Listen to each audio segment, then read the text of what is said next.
and I am the Chief of Staff at the New York City Commission on Human Rights. A little bit more about the agency will be shared by my Commissioner, Carmen Morales, who is also on this panel. I want to do a little bit of housekeeping and say, as I said earlier, this will be streaming on Facebook, and we are recording this for folks. If they are unable to join, we'll be sure to send a readout of this as well as the actual video to folks so that they have this very, very important information. So first, I'd like to wish everyone a happy Asian and Pacific Islander Heritage Month. May, it's also my birthday month, which is fortuitous. I want to say just a little bit about myself. I am a proud immigrant from the Philippines, and I am so thrilled and excited to be joined today, and there's Commissioner Masofi, by some amazing leaders in city government, many of whom are API, and I know how proud I am personally to be a part of city government at this critical time, and specifically at the Commission on Human Rights, doing the important work of combating discrimination and bias. I think it's critical this month and beyond to acknowledge the important role of the API community, especially during this crisis, particularly our frontline and essential workers, many of whom are in the healthcare industry. I know myself, I am the son, the brother, the nephew, and the cousin of many healthcare workers, and I want to personally thank them for the important work that they do every day. So we're going to cover a lot of ground in our conversation today, including anti-Asian stigma, discrimination, workers' rights, resources for immigrant New Yorkers, issues related to the media and entertainment sectors in New York City, importance of participation in the 2020 census, just to name a few. And we'll be sharing resources as representatives of each of these offices are talking in the chat so that you will have actual links. We'll also be sure to send that in a follow-up email, so everything will be consolidated in one. I want to, before we get started, say that if you have any questions for the Q&A portion, please send them into the chat via Q&A box. And I'd also like to take this moment to acknowledge some of our community partners who were so crucial in getting this event off the ground and making sure that folks were able to join. And those community partners are the Asian American Federation, Asian Americans for Equality, ADICAR, Chaya CDC, CPC Center. So thank you to them for making sure that this was promoted widely. And with that, I am going to turn to our first speaker for some opening remarks. Queensborough President Lee, if you'll get us started, please. Thanks, Edwin. And hello, commissioners. I'm in a room of commissioners right now, but also to everyone who is tuning in, hopefully from home. I wish we could see you, but nonetheless, it is very good to see the commissioners here. I want to thank the Commission on Human Rights, all the mayoral agencies who have put this town hall together in light of AAPI month. Knew that AAPI month would be in the middle of this. But Edwin, thank you to you and to your team. Commissioner Edwin has been hosting us very well in your stead. But we'll jump right into it. I was asked to give some welcoming remarks, and it's funny because as we're doing the social distancing and we're doing everything remotely and through WebEx and online, I suppose we're even more borderless. But I understand that we've got a bit of a Queens emphasis here for this town hall. As Edwin mentioned, my name is Sharon Lee. I have the honor and the privilege to serve as your acting Queensborough president. And I happen to be the first person of Asian descent to serve as borough president. And while I was not elected, my tenure has been extended twice. First, it was supposed to be 3 months. They doubled it to 6 months, and then now it is through this year. So I suppose that would qualify me into double overtime right now. But I happen to believe that it doesn't necessarily matter what our titles or our positions are. It matters what kind of impact we can make, whether it's advocacy, whether it's service providers, whether it's various industries, whether it's all the public servants here in this room as well. It matters what kind of impact we can make, especially since tomorrow is never guaranteed, which we are very acutely reminded of in this time of the pandemic. I too am an Asian American, second generation, was born in the States. And, as second generation Americans, we know that we are the direct product of the hard work and the sacrifices of our parents, our grandparents, and also many, many others who blazed the trail, especially here in the United States of America, who worked tirelessly in terms of civil rights, they may not have even known that someone like me or the people in this room or many of the folks who are tuning in would benefit from that fight. And it's because of them, whether in entrepreneurship, finance, law, media, sports, entertainment, fashion, and of course, public service, Asian Americans, we rise and we excel everywhere in America. And our success is their success.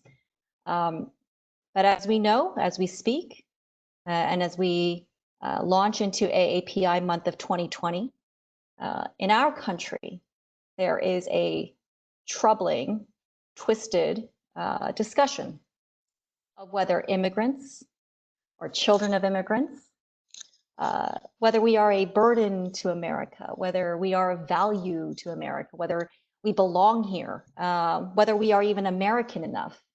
And especially in this pandemic, it has amplified how conditional our Americanness is. It is conditional Americanism as Asian Americans. We are reminded of the perpetual foreigner syndrome is alive and well. Perpetual foreigner. We are reminded of yellow peril. And these are situations and circumstances that are not new, even though this pandemic may be unprecedented. These are not new to our country, right? And so it matters that we take at least a month out of the year. And while we blaze forth on all of our priorities, and in particular, we've got number 1, census, number 2, vote, as well as many other things. But as we do that, we should also take a minute to remember American history, which we are very much a part of, and things that we have learned from the past, and maybe we need to be reminded of. Things like the Exclusion Acts, not just once in 1882, but in 1924. Things like Japanese internment camps, things like Vincent Chin. How in times of crisis and duress, how easily latent racism and xenophobia can just become inflamed. And worse yet, can become even codified into law, into policy, which is something that we as public servants in this room also are acutely aware of, very sensitive to, and do our very best to make sure that those powers are for good and for the empowerment and for fairness, as opposed to empowering phobia. Words matter, as we know. The President of the United States and many others coined the term Chinese virus at the beginning of this pandemic. And words matter because it inflames racism, it justifies xenophobia, powers xenophobia, and it just resurrects all these, like we mentioned, yellow peril, perpetual foreigner, and it endangers Americans like myself, like folks in this room, like many of the folks who are tuning in, like many, many people on the front lines who are saving people's lives, moving mountains every single minute, like people who are working, essential workers, without whom we cannot function as a society. And so, I know we're going to be covering a lot today, and I just wanted to welcome everyone to this town hall, but also just remind folks that this is an unprecedented time, but a lot of the things that we see and that we will continue to see, especially as we phase in the reopening, that we need to stay on high alert and watch out for each other, but also be mindful that a lot of the bias and discrimination may have renewed ammo. No thanks to a lot of the troubling discourse and rhetoric that comes from the top echelons of government here in our country. But this is a shared war against the virus, a global virus.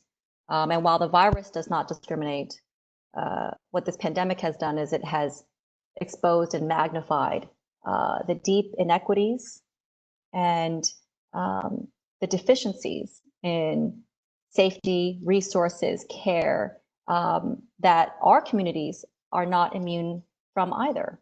Albeit, notwithstanding the model minority myth, the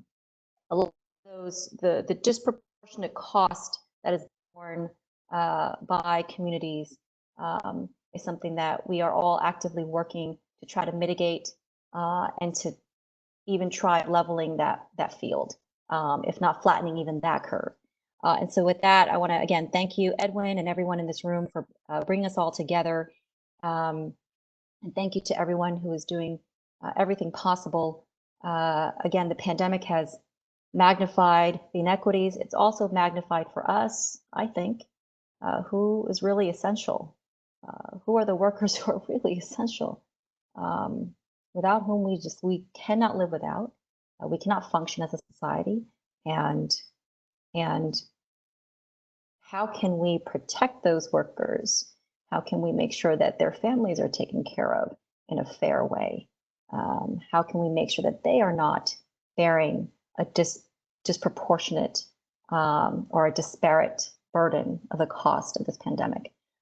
So thank you, and I will stand by to listen to my fellow speakers as well as for the Q&A. Thank you so much to Queens Borough President Sharon Lee for those important words and for framing the important issues that we'll be discussing today. And we hope to cover all of those issues in our conversations. Before I turn to the next speaker, I do want to flag for those of you who are joining us on Facebook Live or via the phone, if you want to send in questions for the Q&A portion and can't type into the type box, please share them via email to crb@cchr.nyc.gov.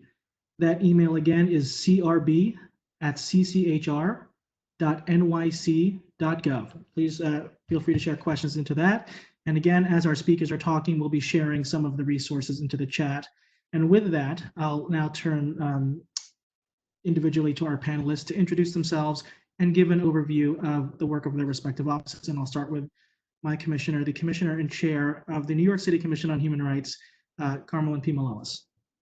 Hi, thanks for that, Edwin, and thanks so much, Borough President Lee, for that introduction and for that opening. I'm gonna join the chorus and also state my API-ness. I'm a child of immigrants from the Philippines, and so API Heritage Month is also a very special month for me. And I think even more so these days for many of the reasons that the Borough President was talking about in her welcome and in her opening. I am the Chair and Commissioner for the New York City Commission on Human Rights. For those of you that do not know, we are the city agency that enforces all of the anti-discrimination and anti-harassment protections in New York City. Everywhere you live, breathe, work, exist in New York City, you are protected by our laws. And though COVID-19 has put many things on pause, I can assure you that your rights, your human rights, have not been paused, and I can assure you that the Commission on Human Rights is hard at work. And sadly, one of the reasons that we've been so hard at work in the last few months is, as the Borough President mentioned, is because there has been an increase in discrimination-related claims or bias-related incidents, especially impacting API communities. You know, in just the past 3 months, we've tracked over 300 discrimination-related incidents relating to COVID-19, of which more than a third of those incidents relates or includes some form of anti-Asian bias or anti-Asian discrimination. And so I think more than ever, it is really important for us to be recognizing the fact that API folks do experience discrimination and harassment in our city. And that right now, because we are seeing what we've seen in the past, the type of kind of scapegoating and fear-mongering that we've seen historically happen in times of pandemic, and this time being targeted against many folks in our API communities, it's important to recognize the needs, the very specific needs of those communities all across the city. I think it's especially wonderful that we have today's conference with the Queensborough president. One of the things I love talking about our city when I'm not in New York City or when I'm talking to folks from outside the city is how in our one borough of Queens, there's more languages spoken in this one borough than in any other geographic location, you know, anywhere. And certainly many of those languages are Asian languages. We want folks to know that they should contact the Commission on Human Rights if they are seeing or experiencing any type of discrimination or harassment. We have now created a COVID-19 response unit in order to expedite a lot of those complaints, knowing, of course, that in these times there's a lot of uncertainties and there's a lot of things that people are having to scramble to take care of in their homes and in their communities. And if there are ways that we can resolve any of the discrimination or harassment claims that are coming up, especially when, you know, we're looking at things as basic as housing related issues, and the need is great and the need is immediate, we want to be pushing that through an expedited process. There's also the recognition that in many of these incidents, you know, what oftentimes fuels discrimination is ignorance. And I can say in many of the situations where our team has intervened and our unit has intervened, it's been by simply educating an employer or educating a housing provider or educating a place of public accommodation that those issues have been able to be resolved.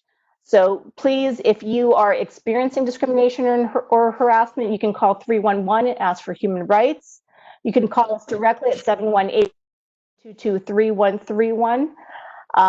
There is also a COVID-19 kind of frequently asked questions human rights page that we've put up on our website. So if you go to www.nyc.gov/human-rights, it's basically the first slide. You'll see a lot of information and resources there.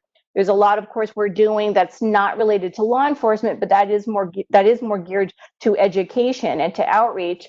You'll also find those resources on the website. We've put a lot of outreach videos on in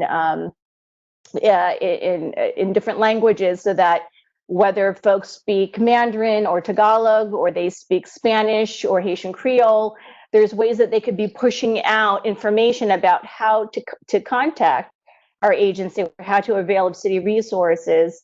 And those are subtitled as well as in language. I want to also just thank all of the different city agencies and city offices that are on today's call. There's a lot of, unfortunately, dissension created at the federal level. I've been incredibly privileged to be part of city government at this time when we are constantly coming together. I see Commissioner Mustofi perhaps more often than I see some of my relatives, because we are, you know, not in times of COVID, we are physically together, and in times of COVID, we are frequent video companions. This is a government that very much wants to be serving every single sector, every community in this city, and most certainly the communities that have not felt strong ties to the government. We really want to be here for you. So please, if this is your first time engaging with our agencies, please reach out. Let us know who you are. Sign up for our newsletters, reach out to our staffs. We want to be that opening to city government that you need, because we know that this is a time of great need for all of the city's different communities. Thanks so much. Thank you so much, Commissioner. And with that, I will turn to Commissioner Bita Mustofi at the Mayor's Office of Immigrant Affairs. Hi, can you hear me?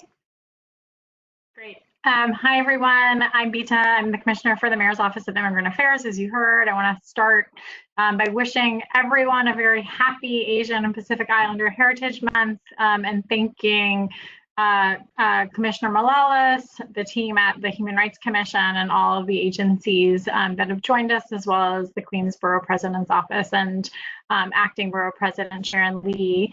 I think this is a challenging time and a difficult time for so many of our communities, and it is that much more important, and certainly that much more underscored for all of us who very much deeply believe in reaching out to, engaging, but being a part of the work in all of our communities to fight for and realize greater equity and greater justice for everybody. And we truly believe and champion that community empowerment, but also a recognition that we are only better when we're working side by side to realize the solutions that really foster and better the well-being, not just of vulnerable populations or immigrant communities, but everybody in our entire city. And so I'm grateful for the opportunity to join you today, but also to highlight and celebrate a particular part of our city, our API community, and the contributions that you all make, and the importance of recognizing that you are New Yorkers, but also that you bring with you to New York that richness of your own heritage, that passion for your own culture and community, and the sharing of that makes us both happy and also proud. So thank you for joining us today in this celebration and conversation. And I think what I want to impart at this moment in time is a few things. One is a reiteration of that commitment to working to respond to and address the issues or experiences that communities may be facing, and in particular, at this moment in time, we know the API community has faced, and both the Commissioner and the Queens Borough President addressed around increased bias incidents. And so I want to say our team is a team that operates using many different languages. We try and are committed to engaging and reaching out in various channels, and have specifically focused at this moment in reaching communities through WeChat, through the Kakao Talk, WhatsApp channels that we know that many of your communities are using, and that's actually the way that information is being received.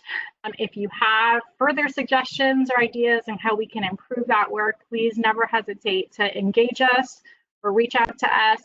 We've also committed to working alongside community and ethnic media and sharing information consistently and often through roundtables and briefings that we are doing on a weekly basis with our community and ethnic media partners. And again, if there are issues or questions that we should be addressing or focusing on through those channels, many of you are the leaders in your community, you're hearing those things directly, and we want to be able to be responsive to that. So please raise those with us. I'll say just a couple brief things on resources that are available before turning it over. We know it can be difficult to navigate various layers of bureaucracy, and we are trying to make it as easy as possible to get information in the best possible language for you or your community. And so our website, nyc.gov/immigrants, The first slide also that you will see is connecting you to a immigrant resource guide, a COVID-19 resources available to immigrant New Yorkers. That's available directly on the website in 10 different languages, and that we are working as we do to expand language access to up to 25 languages. So we hope that if people have questions related to anything from health access to food insecurity, to immigration enforcement, to housing and COVID-19 guidance, that this is a one-stop shop to start with to help navigate to both what you might be eligible for, your community might be eligible for, or understanding sort of what's the most up-to-date, so seeing links to multilingual materials that can be shared. So that's the first thing. And I would be remiss not to emphasize that a difficult message for us to constantly need to convey is that people should seek care without fear. You know, it is deeply disappointing and sad that we live at a moment in time fear that communities may experience because of vulnerabilities, immigration status, income, are exacerbated by rhetoric from our federal government, and specifically from the president. And what we need to do often is to really share messaging that communities should feel confident, specifically at this moment in time, accessing the services, the care, the treatment that they need without that fear of concern. And we've made a couple channels available to folks who might not understand the impact of receiving public benefits and their immigration status because of ongoing questions and confusion around public charge, or who might have concerns around privacy and confidentiality. And so we want to make that available to you now and for you to be able to share. Our Action NYC Immigration Legal Services hotline has continued to operate and is available for folks to ask those questions by phone with an immigration counselor, and if needed, to be connected to an immigration lawyer.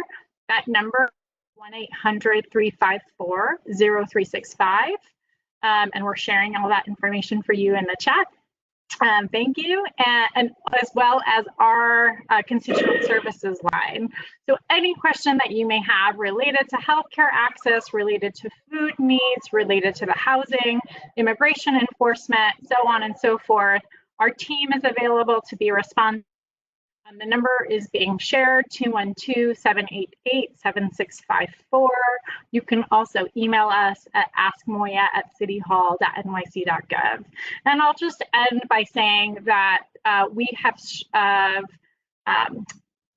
tried very much to ensure that all of the big initiatives that we, the city, are rolling out are responsive to all New Yorkers regardless of immigration status and are available to New Yorkers regardless of immigration status. And a couple ones I'll highlight just for awareness, and then we can go deeper in Q&A if people have questions. Our food. Nobody should go hungry. There are multiple channels to accessing food, and that information is available on our site, or you could call us. Housing or access to hotels if you can't isolate in your own home. We know this has been a challenge, particularly in communities in Queens or immigrant dense or crowded homes where somebody might be symptomatic and you can't self-isolate. We've now made pathways available for folks to have a hotel that's available to you for free, again, regardless of immigration status. And then lastly, we are very happy to say this is a newer announcement that we know individuals have had challenges accessing financial assistance for burial costs. And we are committing to not only increasing the cost of burial assistance from $900 to $1,700, but to including all New Yorkers regardless of immigration status for that support. So I'll end there and turn it over to everybody, and happy to answer any questions. Thank you so much, Commissioner. Now I want to turn to Commissioner Ann Del Castillo from the Mayor's Office of Media and Entertainment. Thank you, Edwin. And thank you to the entire team at the Commission on Human Rights for organizing today's event. It's really a privilege to be here with my colleagues in government, Acting Borough President Lee, Commissioner Morales, Commissioner Mustofi, Deputy Commissioner Holt, and Deputy Director Baga. I'm just very delighted to be here to celebrate Asian Pacific American Heritage Month and connect with all of you on this call.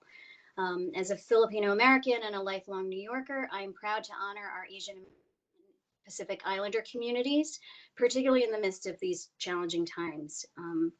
You know, I know the pain and uncertainty so many of us are feeling. We fear for our health and the health of our loved ones. We fear for our jobs and businesses. And, you know, as we've said, we are also fearing the discrimination and violence that we've seen. But, you know, together with my colleagues, I am here to assure you that your city is here for you today and every day. You know, as Commissioner of the Mayor's Office of Media and Entertainment, I am responsible for supporting the creative economy of the city. And so that means film, theater, television, publishing, advertising, digital content, and our nightlife sectors. And so as we work to support the growth of these industries, a key focus is to ensure access and connect New Yorkers to opportunities in these creative sectors, whether as a worker, artist, business, or cultural group. We want to be sure that New York City's creative industries reflect the people of New York City, whether it's on screen, on stage, behind the scenes, or in the C-suite. And we do this through workforce training, such as our Made in New York programs, in on-location production assistance for film and television production, post-production, animation, and theatrical stagecraft. We also provide direct support to artists through our New York City Women's Fund for Media, Music, and Theater.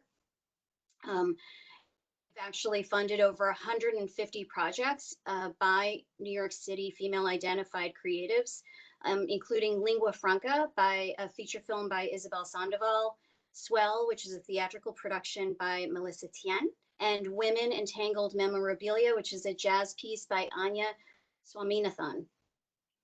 And then we partner with groups like the Asian American International Film Festival, first and longest running festival of its kind in the United States, dedicated to showcasing diverse representation of AAPI. Information about this and all of our programs are available on our website, which is www.nyc.gov/MOM. There you'll also find COVID resources that are specific to the media, entertainment, and nightlife sectors. And you can also, for updates, you can also follow us on social, on Facebook, Instagram, and Twitter. It's Made in New York, but in some instances, you just have to double check because some of them have underscores and some of them don't. But that's another way to follow us for updates. In terms of the work that we're doing at the mayor's office, particularly with regard to representation in media, I have to say it's very personal to me. You know, my mother immigrated to the US from the Philippines as a nurse and raised me on her own right here in New York City. And I often think of how fortunate I am that she made that choice, because New York City is rooted in creativity and diversity. And so growing up here, I was able to pursue opportunities that might not otherwise have been available to me anywhere else. And I want to make sure that we continue to foster that sense of possibility and open doors to opportunity for all New Yorkers. This is a time of historic challenges for our entire city, but I know that as a city and as a community, we are resilient and we are fighting. And in the middle of our own troubles, we always give back. From one New Yorker to another, I want to thank you for all you are doing to support each other and New York City as a whole. And I want to assure you that I am working to do all I can to help as well. And so thank you for having me on this call, and I look forward to taking any questions. Thank you so much, Commissioner. And with that, I want to turn to Deputy Director Amit Baga from the New York City Census 2020. Oh, you might be on mute. Oh, Thank you so much. Can you hear me? Great, thank you.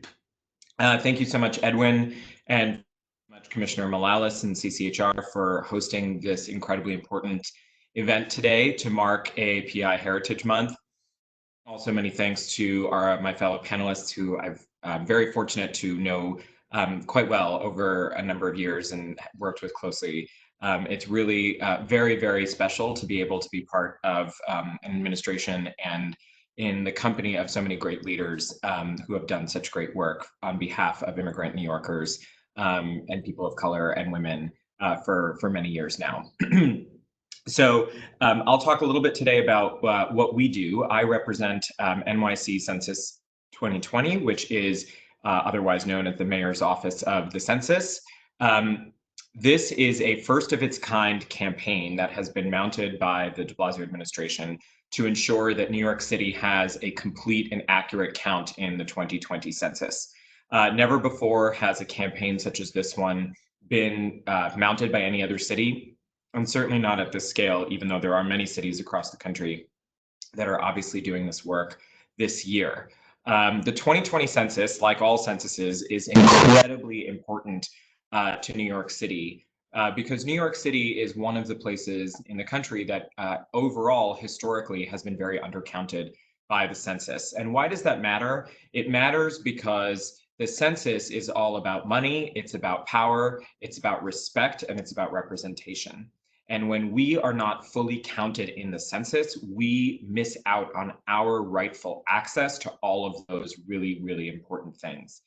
In 2010, New York City had an initial self-response rate of just about 62% to the 2010 census, which means that just over 60% of households responded to the 2010 census, which meant that the Census Bureau had an enormous task of attempting to go door to door to 40% of households in New York City, trying to count them, right? In a city like New York, in a place that is as diverse as we are, as linguistically diverse, as culturally diverse, as diverse when it comes to the ways in which we work, our family structures, our societal structures, that is a really, really, really difficult task, you know, to attempt to enumerate, which is the official term, New Yorkers who are from various backgrounds, who have lots of reasons, even before this particular presidential administration, either to not necessarily be comfortable with or be confused by, or in the worst case, be scared of the government.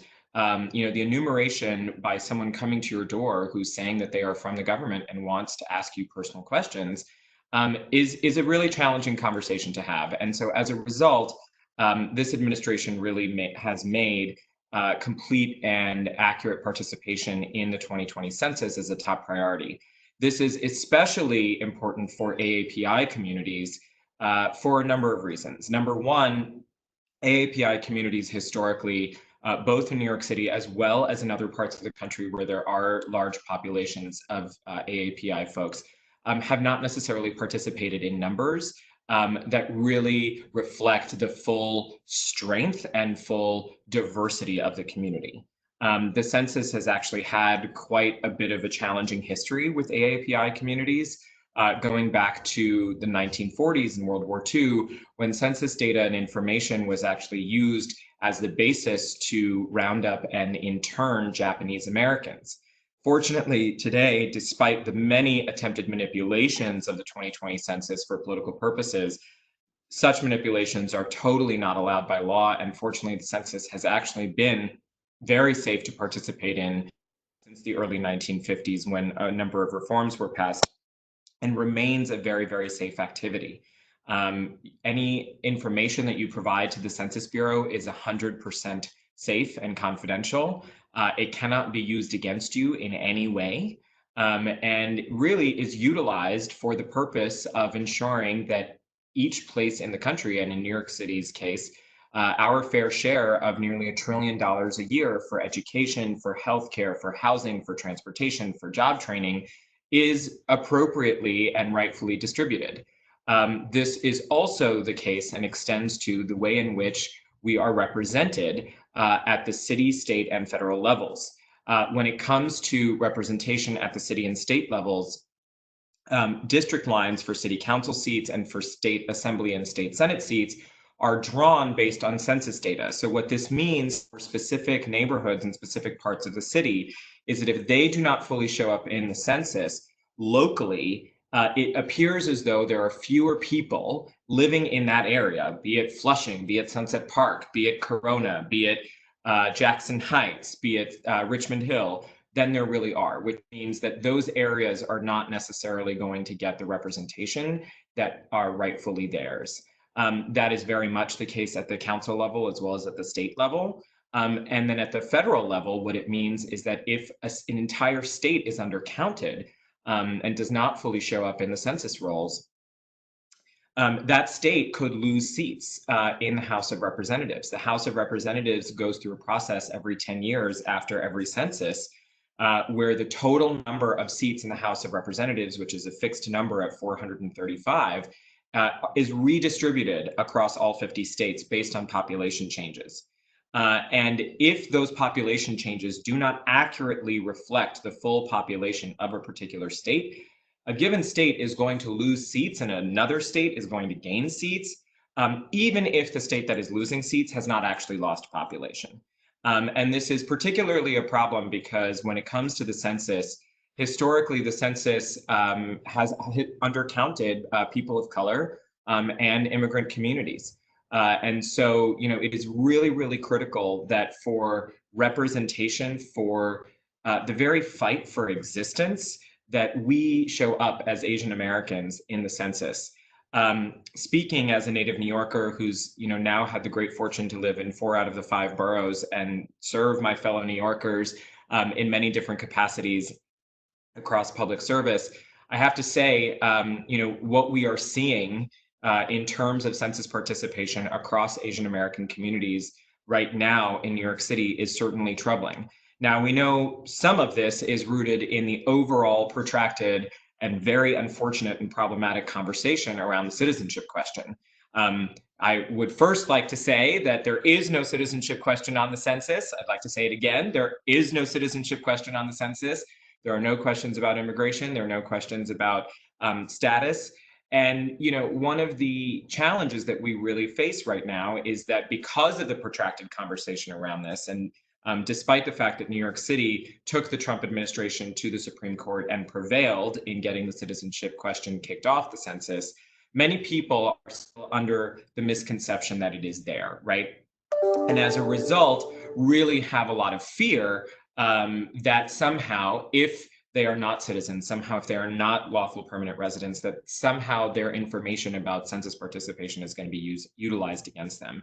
Well, we state now unequivocally that that is not true. And not only is that not true, but what is so problematic and what is so dangerous even about that conversation having happened in the way that it did is that it struck fear in the hearts and minds of so many immigrant communities, of course, including Asian American communities here in New York City.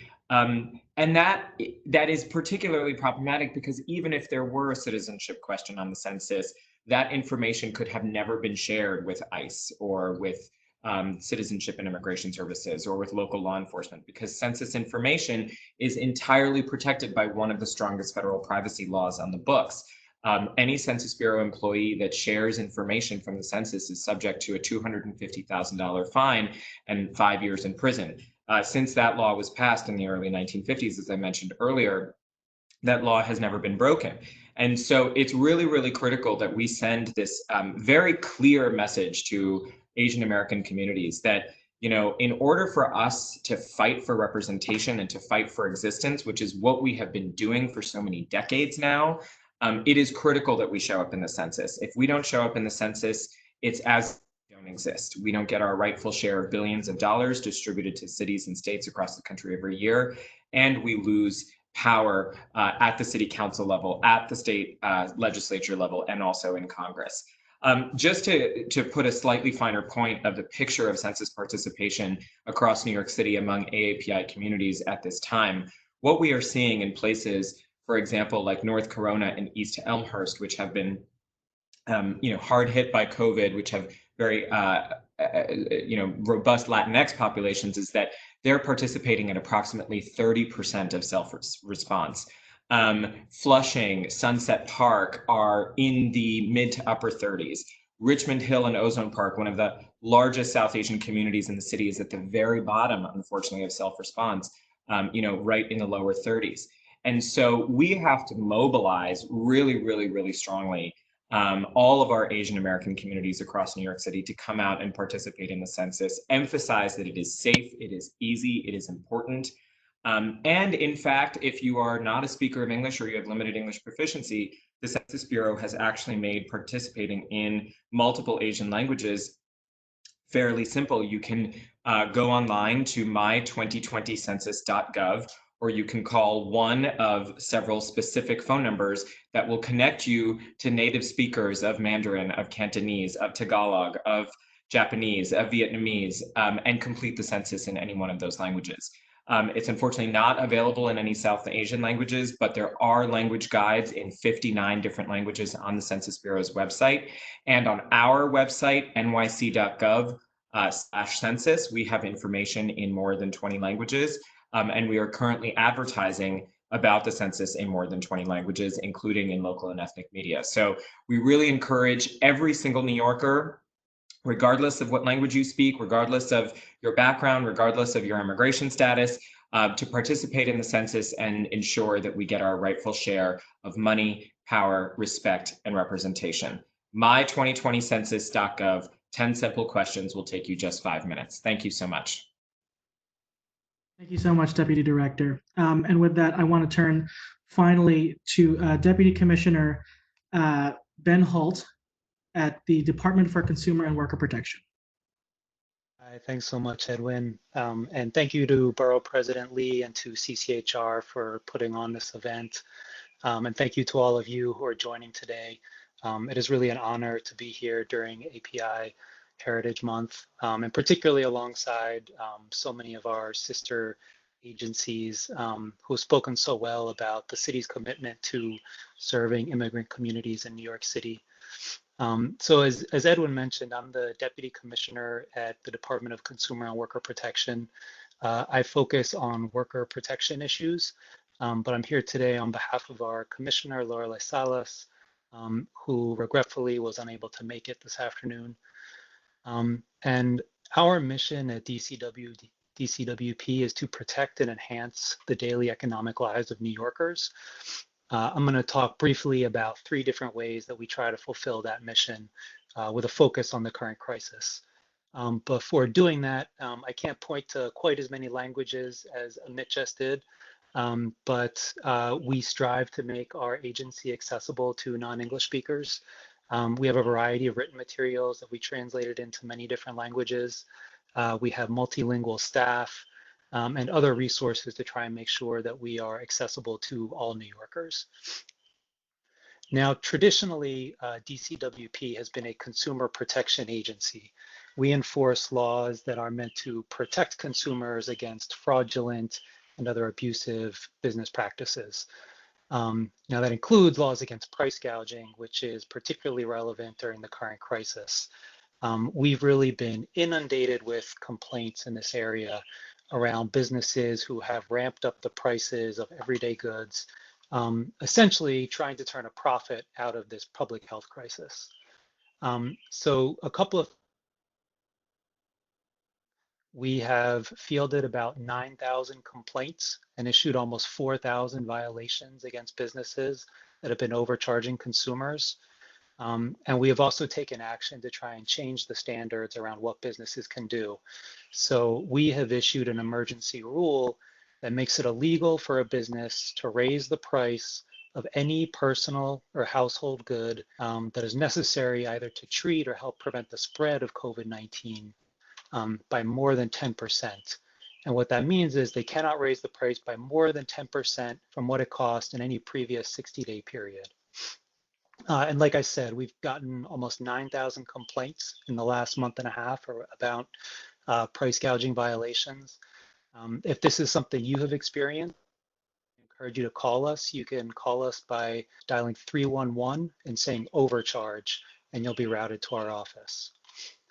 Now, consumer protection is, again, traditionally the area that we focused on, but DCWP also houses the Office of Financial Empowerment. And what we do in the Office of Financial Empowerment is try and make financial counseling and other financial services and products available to New Yorkers. Now, during the crisis, all of these services, financial counseling, are available remotely. You can call us through 311, or you can visit us at nyc.gov/talkmoney. We provide financial counseling sessions that are confidential, one-on-one, over the phone. We can help manage your bills during the crisis, understanding student loans, if you need help opening a bank account or setting up direct deposit, or other financial issues that you may be dealing with. And again, we've created a resource document around student loan and other types of payments and suspension of automatic payments. It's available on our website. Again, you can visit us at nyc.gov/consumers to see more information there. Our Office of Financial Empowerment also provides free tax preparation and counseling services. Now, there are some limitations in terms of income as to who's eligible for these services. To get actual virtual tax preparation, you have to either be a family making $64,000 or less, or an individual with an annual income of $45,000 or less. Now, even if you don't qualify for the free tax preparation services, we also do assisted self-preparation, where you start the tax filing process yourself, but then can get access to a tax counselor to have assistance with finishing the process. And the limit for that is $69,000 or less for an individual on an annual basis.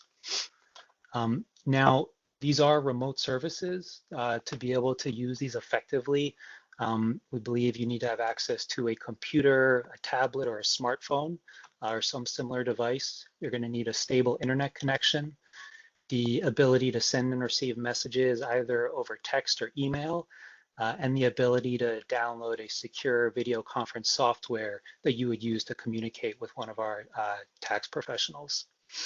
And one important note that I definitely want to emphasize, that these services are available regardless of immigration status. It does not matter what your status is to access these services. Now, the third area that I want to talk about briefly is New York City's workplace protection laws. New York City has 3 core worker protection laws that we enforce: the right to paid safe and sick leave. This is leave that is available to employees to use for themselves or for a family member to cover either a health issue or if you are a survivor of domestic violence, victim of trafficking. Now, if you are an employee in New York City, you are eligible for up to 5 days of paid leave, again, either for a health condition or to deal with the fallout of a domestic violence or trafficking situation. And this is a very broad law. You don't need to have a doctor's note to qualify for coverage. You don't need to be getting medical treatment per se. You can use it for preventative care. So for example, if you are staying home to observe symptoms of COVID-19 or out of fear of having been exposed to COVID-19, that would be covered under the city's paid safe and sick leave law.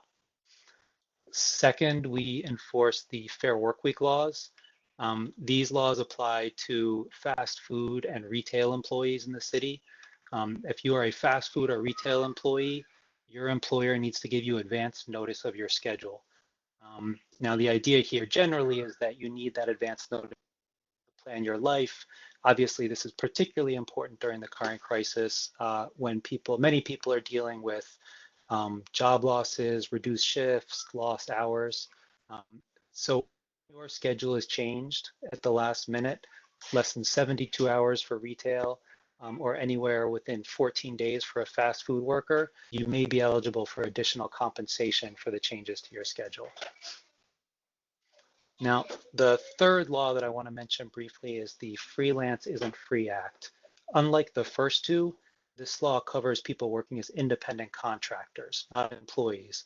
So if you are working as a freelancer, under this law, you have the right to receive a written contract for your work describing how it's going to go, how much you're going to be paid, when you're going to be paid, so long as the value of the work is $800 or more. You're entitled to a written contract setting that forth. You are also entitled to be paid on time for your work. So if you are a freelance worker, your contract needs to tell you when you're going to be paid, and then the person who has hired you needs to pay you within that time frame. Now, all three of these laws are really important thing that I want to highlight. Well, two really important things. First is that they have retaliation protections. What this means is your employer or a business that hires you, if you are working as a freelancer, take actions against you if you file a complaint with us, if you ask them about your rights, ask them when you're going to be paid, ask them if you can use sick time. Anything you do to try and use your rights under these laws is protected, and they cannot take adverse action against you. The second and critically important, and is obviously a common theme that we're talking about during this meeting, is that these laws apply regardless of immigration status. It does not matter where you're from or what your status is. In fact, we don't ask about immigration status when you contact our office. So that's a critically important thing to know. And if you are interested in more information, you have a question, or you want to file a complaint, you can reach us through 311, say workers, or you can visit us at nyc.gov/workers, or you can email us at olps, again, that's olps@dca.nyc.gov. And anything you do to contact us under the worker protection laws is confidential, and you can even contact us anonymously. So I'm sure there's a lot of questions, and I want to leave time for that, so I'll leave it at that. Thank you very much. Thank you so much, Deputy Commissioner Holt. And with that, in the interest of time, I want to turn to community Q&A. And just a reminder for folks who are joining via the phone or through Facebook Live, if you want to email us a question, please do so to crb@cchr.nyc.gov. And our first question is for Borough President Lee. Can you tell us a little bit more about the partnership and food distribution initiative that you are doing with Fresh Direct? Sure. It actually, we got to give kudos to the Bronx, my colleague over in the Bronx, Ruben Diaz Jr. He actually launched this back in around mid-March, and he had partnered with Fresh Direct, and he was gracious enough to extend that partnership to his 4 colleagues in the other 4 boroughs, including Queens. And so Fresh Direct had committed to 1 month. I think it was like grocery boxes a day, Monday through Friday. And so for the month of pretty much from, I want to say, I think it was March 24 was our first day of distribution. For 4 weeks, we distributed that. It was very, very successful, I would say. It was so successful that I understand that the city, the mayor's office also spoke with Fresh Direct and was able to extend this initiative by an additional 3 months. So it went from 1 month to 3 months. And so we are working with over 50 community-based organizations and nonprofits across Queens to get those grocery boxes into home. But what I've actually noticed, Edwin, is from the time in March when we were working with CBOs and also seeing the lines outside at food pantries and things like that, which we're trying to minimize, to now, 6 weeks later, the need has become much more acute and sharpened, which is very troubling. And so I know that it is a citywide priority to stem the tide of food insecurity that is, we are in it, and it's getting sharper. The insecurity is getting much sharper as time goes by. And I know that's interrelated with us phasing in the reopening, but that's something that we're very, very mindful of. What was the second part of that question? I think that was it. That was it. Good. Thank you. And I'll open it up to other commissioners or panelists if they want to jump in on any pieces that were covered there. Okay, the next question is for Commissioner Del Castillo, related a little bit to the opening. How and when do you plan on reopening the media and entertainment sectors? This is a question I wish I had a solid answer to, because I know people are looking for that guidance, but it's really contingent on meeting the metrics, the health metrics set forth by city and state. We are, however, I mean, one of the things to keep in mind is that we are having conversations with media and entertainment businesses and productions to help them think through what that will look like, right? So even though we don't know what the date is per se, there are certainly logistical matters that people should be thinking about now and creating contingency scenarios so that we can work with them to see what kind of questions they need answered and also anticipate where they'll need city guidance or support when we are ready to open. Thank you so much. And Edwin, if I may just jump in on that, I mean, the reopening is so delicate, and I wouldn't put any words into any of my colleagues' mouths, but you know, we in government understand that it is a race against time. This has been and still is very much a two-front battle, two-front war. One was a public health crisis, which we have tenuously. So we do have an economic crisis that is, and it's compounding by the day. However, and I know folks are, it's not just even a matter of getting stir crazy. It is a matter of sustenance, being able to live. And every day that goes by when we are not open to an extent, and have some sort of economic activity, the consequences of that we understand are compounding by the day. That being said, it's so delicate on how we reopen, how we phase it in, because how we do that will be the difference, the differentiator between minimizing or even eliminating the cost of human lives from that. And talked about, you know, the virus does not discriminate. It does identify the inequity. And the question is, as we reopen, who is going to bear that cost? Who is going to bear that cost in lives? Or if we don't reopen, or whenever we reopen, who's going to bear the cost of the economic, who's going to bear the economic cost of when or whether we reopen? So these are things that I know everyone in this room is very, very sensitive to and mindful of, and everyone is working in tandem, trying to strike that delicate balance as we race against time, but to reopen without with allowing for any lives to be expendable. In particular, which lives are expendable? Are they workers' lives who are expendable? Which industries are expendable? No one is expendable. So that's something that I know we in government are very, very sensitive to, and we're prioritizing. And also, it is a race against time. Absolutely. And I think I'll open it up to other panelists if they want to jump on any of those points before moving to the next question. Somewhat related, obviously, there are still individuals in communities who are considered essential workers or out in the world, and to that, they may still be experiencing or witnessing discrimination. One of these questions, and this is for Commissioner Morales, is can I still report discrimination or harassment if I didn't experience it myself? And then I'll add to that, what else can they do besides reporting? Sure, great question.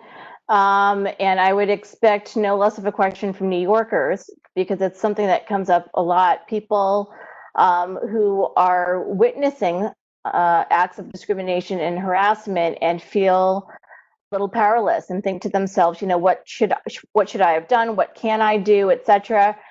We want folks to know there's absolutely something you can do, and that is to report when you see those things happening.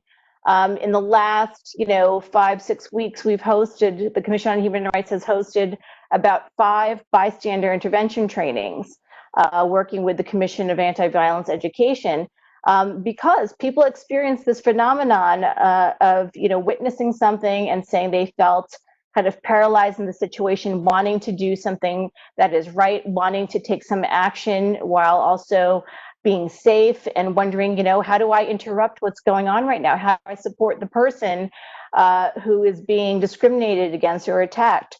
So we've put together these bystander intervention trainings. We'll be putting more in the future, certainly, and some of them will also be in language. So I think we're starting off with Mandarin, Tagalog, Korean, and some other languages. We want folks to have a good understanding of not just how to interrupt these situations when they see them occurring, but also what to do. And part of that is contacting the Commission on Human Rights. It is oftentimes the case that the person who is the victim of discrimination or a hate assault or a hate attack, they're dealing with so many other things. Their priorities might be about making sure they're okay, their family is okay, dealing with also the emotional trauma of the event.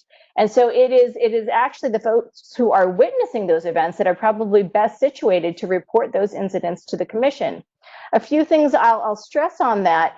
People can report things anonymously to our agency. We are well aware that there's many reasons why people don't like to contact government, or because of a history of different issues relating to law enforcement. People might be worried about identifying themselves and reporting, including immigration-related reasons. I want to stress, one, we can take information anonymously. We won't ask you to identify yourself necessarily. We won't ask you what your immigration status is. The other thing I want to stress is that immigration status itself is protected under our human rights law. I think all of my colleagues in one form or another have mentioned how New York City really tries to protect its immigrant communities. That includes protecting you against discrimination and harassment. So people are protected under 20 categories under our law, and one of them specifically is immigration status. If you feel that you're being treated differently, if you feel like you are not getting paid the wages that you are owed, if you feel like your housing issues are not being addressed in the way they should be because the person is thinking, what are you going to do about it? Given your immigration status, please report these cases to our agency. Not only has our agency been addressing these types of matters, I'll say we've been addressing them very aggressively. We actually here in New York City, we want to, make examples of entities or people who would seek to treat some of our city's most vulnerable, in this case, our immigrant communities, with any sort of difference or discrimination because of that vulnerability. So please report those cases. And I'll say it again, call 311, ask for human rights, call 718-722-3131. At our agency, we speak over 30 different languages. There's also the recognition that if you are the victim of one of these types of attacks or discrimination, in many instances, it's much more easy, it's much more familiar and comfortable for you to speak to somebody in the language that you know best or that you are most familiar with, which is why we try to make it easier and more comfortable for you to come in and report. I say this to my staff every day. They're used to hearing me say, I always think about my own family and my own communities.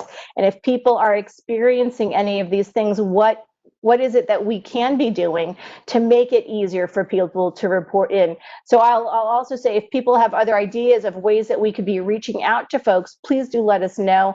I know some of my colleagues have said this while they've talked about their own agencies, and we all really mean it. If there are better ways that we could be reaching out to your communities, we want to be doing it.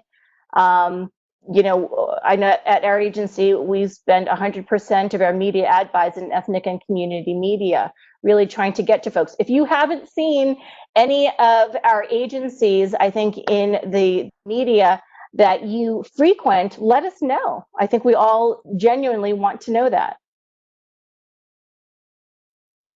Thank you so much, Commissioner. And to that point about making sure that we're reaching out to communities where they are, we have another question, and I'm going to direct this to Commissioner Mustafi and Moya. Which WeChat groups are you getting the information out with? And I'll tack on a question to that.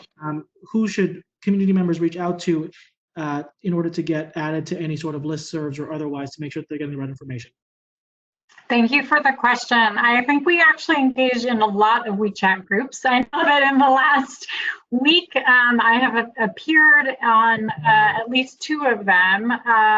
So I guess what I would say is if we're not engaging on yours, I would invite you to share with us the name, and we would be happy to add it or include it in the outreach and engagement that we're doing. In terms of how to get on our list or to ensure you're receiving our information. Additionally, my Director of Outreach and Organizing is on this call, Nick Gulota. We can share his contact information and you can follow up directly with him, and we're happy to ensure that you're on our list and or that we're engaged in WeChat groups that you think are important for us to be reaching. This is Amit Baga from Census. Thank you so much, Commissioner Mustafi. If I could just jump in for 1 second there. One thing I didn't get a chance to mention earlier is one of the key types of organizing activities that we are launching in the coming week is actually digital organizing through WhatsApp, WeChat, KakaoTalk, Viber, etc. So if you are part of any groups that are active in any of these platforms, we definitely want to hear from you. We want to ensure that we are including you in the groups that we are creating that are focused on the census. We also want to make sure that we're sharing all the content with you in multiple languages that we have developed so that you can easily share it with your networks. Christopher Longo from our team is on this call, Longo. Christopher spelled the standard way. His email is clongo, Longo at census.nyc.gov.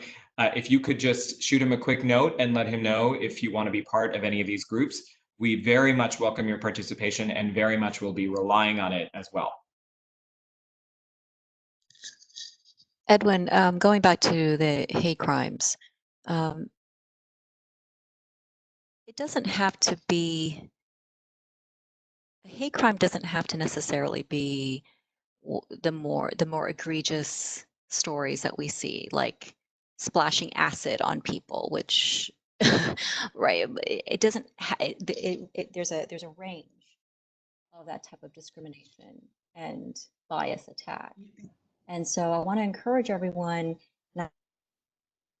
encourage everyone else to report it.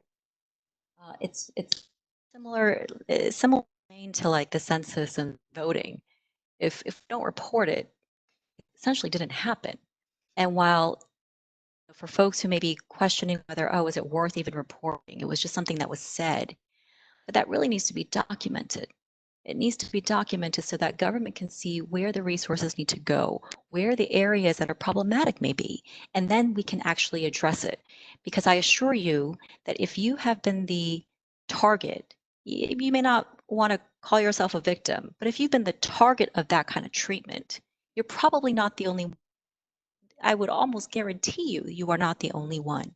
But if it's not visible, if it's not counted, really hard for government to address. And so, you know, whether you're a witness to it or if you are the target of it, just try to remember exactly what was said. Because if it escalates to the point where it can qualify for prosecution, it really matters what was said. And it doesn't have to be you, Asian chink, right? It could be something else about your looks or your perceived identity that they say, that the perpetrator says, that should be documented. And as we mentioned before, words matter. And that helps to qualify something as a hate crime, and it helps to prosecute and address those kind of hate crimes. But I want to assure folks who are tuning in, if you've witnessed it, you're not the first one, probably not the last. If you've been the target of it, you're not the first one, you're probably not the last. So please make it count. Please report it. Yeah, and you know, I'll just add to that actually just last week, we put together a program where I spoke with some folks from the NYPD Hate Crimes Task Force and representatives from 4 of the 5 DA's offices, because that is oftentimes a question that comes up. is there a difference between discrimination claims and hate crimes? And there is. Hate crimes exist in the penal code. That is the criminal legal system, and there are factors that are considered as to whether or not something is investigated and then prosecuted as a hate crime. For the purpose of our human rights law and discrimination or harassment related claims, we look at things much broader, much broader. There are things that may not even be investigated as a hate crime, but would still constitute a violation of your city human rights laws. And we exist in the civil legal system. So not the criminal legal system like hate crimes, but in the civil legal system. And so the remedies are also very different. Under our system, victims of discrimination or harassment, they could be entitled to different types of remedies and relief, including monetary damages, whether we're talking about emotional distress damages, back pay, front pay, other types of economic damages. They also may be able to avail of other remedies. So if it's a housing related situation, it could be the actual housing. If it's discrimination from a public accommodation, it could be injunctive relief, which means the city telling the entity to stop that type of discrimination or any form of discrimination, to stop doing what they're doing that has a discriminatory effect or impact.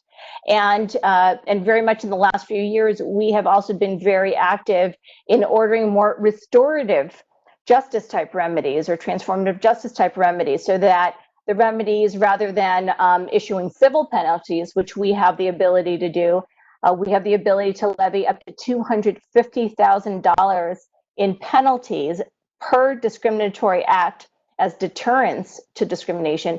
But in lieu of those, in some situations, and instead what we'll do is we'll order other forms of relief that reinvest into the community in the form of internship programs, scholarships, other types of relief. So I want to just emphasize what the Borough President was saying. Please do report, because whether you are feeling that you want to avail of some sort of damages or remedies that way, the documentation aspect of this is so important. I think particularly with API communities, there is still all these myths that exist. And I know this just from being an API woman myself and having people say this to my face.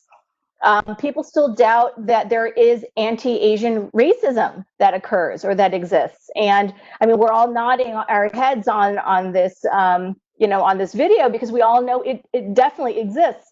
Part of making sure that everybody else understands that, and that throughout different sectors of our city and communities, we are educating on that, is documenting that this is a real thing and it happens.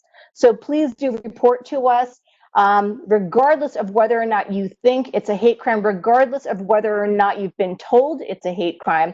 There are other situations in which we are investigating something as a violation of our human rights law, and at the same time, the NYPD or a DA's office is also investigating the same exact instance as a hate crime. So there is overlap, but when in doubt, please report. Thank you so much, Commissioner. In the interest of time, I know we're coming up to the 4:30 end time. I'm going to ask the one last question, and this is for Deputy Director Baga. And then we'll do some very quick closing remarks. And that question is, are you planning on recruiting additional translators or interpreters for languages not included in my2020census.gov, for example, Tibetan? That's a great question. Before I answer that question, which I will in 1 second, I just also want to thank Queensborough President Lee for her tremendous leadership on the census. She has really highlighted and underscored any verb I can possibly use to describe bringing attention to the census for several months now. And it's really been really helpful and transformative in terms of helping to have Queens be, hopefully what will be the epicenter of a really complete count here in New York City. So thank you, Borough President Lee, and huge thanks to your staff as well, who's been just tremendous. In terms of answering that question, so one thing I want to do first is just draw a distinction between ourselves and my2020census.gov. So the Census Bureau, the United States Census Bureau, is a federal agency. It's part of the United States Department of Commerce. they are responsible for implementing the census. So they conduct the census, that's their website. They're the ones who host all the phone numbers. They are the ones who eventually are going to send, hopefully in August, we'll see, collecting all of the census information.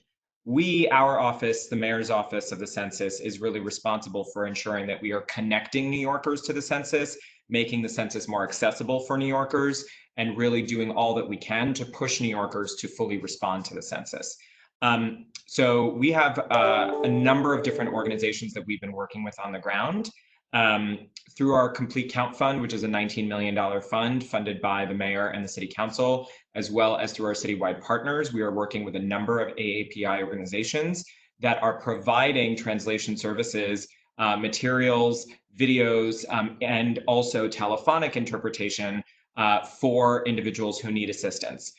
One thing I should note is that if you call the Census Bureau's line and you are speaking to them in English, that particular phone call is not actually a phone call on which you can have an interpreter. And the reason for that is because Title 13 of the United States Code, which is actually the law that I referenced earlier, makes it so that you can only really have a one-on-one conversation with someone representing the Census Bureau in order for your information to be considered completely confidential and protected.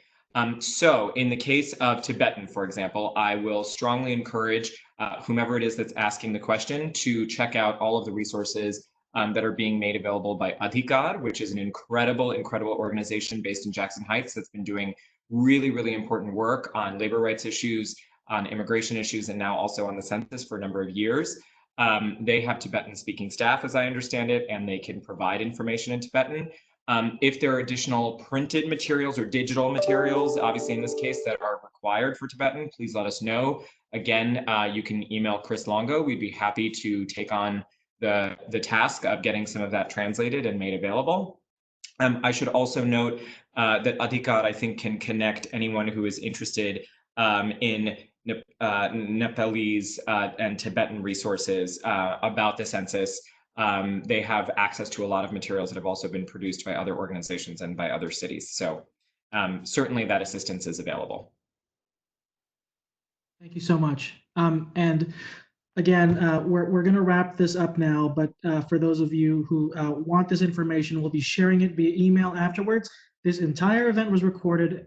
We'll send that out, put the link up on YouTube. It will also be available on our Facebook, and we'll share a follow-up email with some of the key points that folks have discussed. I want to thank the panelists and offer them one last opportunity to say very quickly, in the interest of time, one main takeaway that you want our attendees to take away from this. I know that's hard. I know we're going to have to boil it down to one point, so please try. We're going to go in reverse order of people speaking, so we'll start with Deputy Commissioner Holt at DCWP. Contact us confidentially. Immigration status does not matter, but contact us and we will do our best to answer your questions. Thank you. Deputy Director Baga.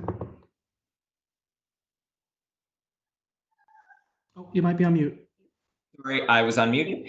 The census is easy, it's safe, and it's important, and it is about money, power, respect, and representation. If you believe that you count as a human being, make sure you get counted in the census. My2020census.gov, 10 questions to determine the next 10 years. Thank you. Thank you. Commissioner Del Castillo. If you are a worker, a freelancer, a small business owner, and any other entity working in the media, entertainment, and nightlife space, please reach out to our office. We are here to help. Thank you. Commissioner Mustofi. I think, again, just happy API Heritage Month. I think this is a time when we should celebrate and love one another. And I, look forward to working alongside so many of you. You've received the resources and how to connect with our office. We're only as good as what we understand and know we need to be responsive to. So thank you so much for the work that you do and the information that you will share with us to make us better. Thank you. Commissioner Morales. I mean, everyone said it all already, but keep in touch. You now know folks at these different offices. We work for you. We're all, you're speaking to public servants who are very well aware that we work for you. Make us work. You know how to contact us. You know how to get in touch with our offices. If you don't, or if there's any confusion after this, please feel free to reach out to our staff at the Commission on Human Rights. They will put you in touch with any of these offices. Or if you're wondering why there was another agency you would have liked to have spoken to or have heard from who was not on this, we can easily put you in touch with them. We also, all of these offices that you're seeing today, we're doing so many of these video chats and conference calls and video conferences. In so many ways we're trying to reach you. So you can also get information on that on our different websites. And I know a lot of us have different newsletters as well. Go to the Commission on Human Rights, sign up for the newsletter, go to our events page, and you'll see a lot of these other things coming up. And of course, if you experience or you witness any discrimination or harassment, please contact us. Call 311 and ask for human rights. Thank you. Thank you. And finally, Borough President Lee. Thanks, Edwin. In this war against the pandemic, against this virus, let's not let the virus take our voices. Let's be visible. Let's be counted. That includes voting in June, so next month. We've got a lot of primaries going on. I can talk about it because my name is not on the ballot, but please do vote. Vote often. We've got the June and the November. And then also be counted and visible in the census. I mean, talked about it. We all talked about it. Let COVID us invisible when it comes to and last but you know, AAPI month, especially here in the city of New York, I'd like to gently yet firmly remind everyone who's tuning in, as well as everyone in this room, that we don't have to accept conditional Americanness. We are American enough. We are of value. We do belong here, whether we are immigrants or children of immigrants. Our success is America's success. We make New York City stronger. We make New York City better. And believe in that.